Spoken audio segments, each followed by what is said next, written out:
MIDC परिसरातील ही मुख्य औद्योगिक वसाहत असलेली वाळूज औद्योगिक नगरी आणि याच वाळूज औद्योगिक नगरीमध्ये पाहिलं तर रात्रभरापासून जो आहे तो तुफान आणि बेछूट असा पाऊस बरसत असल्याने MIDC वाळूज औद्योगिक नगरीतील सर्व काही रस्ते जे आहेत ते जलमय झाल्याचं चित्र आपल्याला पाहायला मिळते।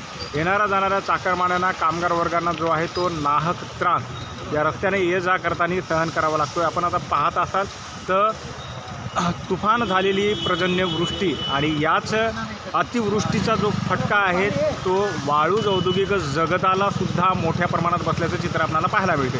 आता आपण जे दृश्य